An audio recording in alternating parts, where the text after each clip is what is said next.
بسم اللہ الرحمن الرحیم۔ السلام علیکم ورحمۃ اللہ وبرکاتہ۔ سامعین کرام، امید کرتا ہوں آپ خیر وافیت سے ہوں گے۔ میں آج آپ کو اس ویڈیو میں لیلۃ القدر رات کی فضیلت اور وظیفے کے بارے میں بتاؤں گا۔ لیلۃ القدر اسلامی دین میں ایک بہت اہم رات ہے جو رمضان المبارک کے دنوں میں آتی ہے۔ اس رات کی فضیلت قرآن مجید فرقان حمید میں موجود ہے میں بیان بھی کی گئی ہے، جہاں فرمایا گیا ہے کہ لیلۃ القدر 1000 مہر کے برابر ہے۔ اس رات کی عبادت کا وقت بہت مبارک ہے اور مسلمانوں کو اس رات میں نماز، ذکر، دعا اور قرآن کی تلاوت کرنے کی ترغیب دی جاتی ہے۔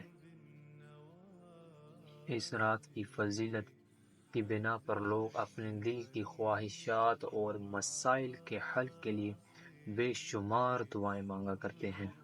آپ اس رات کو خصوصی دعا اور توجہ کے ساتھ گزاریں اور خوب دعائیں کریں۔ مسجد الحرمین کریمین کے امام شیخ عبد الرحمن آل نے اس رمضان المبارک کے آخری عشرہ کا ایک بہترین فارمولہ امت کو بتایا۔ پہلا، ہر روز 1 درہم 1 روپیہ صدقہ کریں۔ اگر یہ دن لیلۃ القدر کے درمیان آ جائے تو آپ کو 84 سال یا 1000 مہینوں تک روزانہ 1 روپیہ صدقہ کرنے کا ثواب ملے گا۔ طاق راتوں میں یہ کرنا ہے۔ دوسرا یہ کہ روزانہ 2 رکعت نماز نفل پڑھیں۔ اگر وہ لیلۃ القدر کی وسط میں آئے تو آپ کو 84 سال تک روزانہ 2 نفل نماز رکعت پڑھنے کا ثواب ملے گا۔ تیسرا یہ کہ روزانہ 3 مرتبہ سورۃ الاخلاص پڑھیں۔ اگر لیلۃ القدر کی درمیانی رات آئی تو آپ کو 84 سال تک روزانہ 1 خاتم قرآن پڑھنے کا ثواب ملے گا۔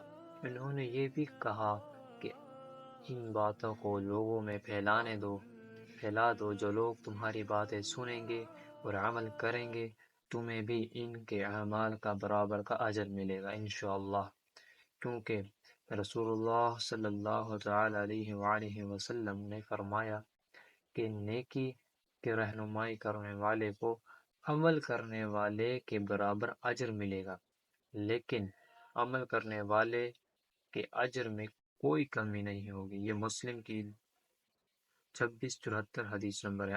اللہ پاک کو ہم سب کو زیادہ سے زیادہ عمل کرنے کی توفیق عطا فرمائے۔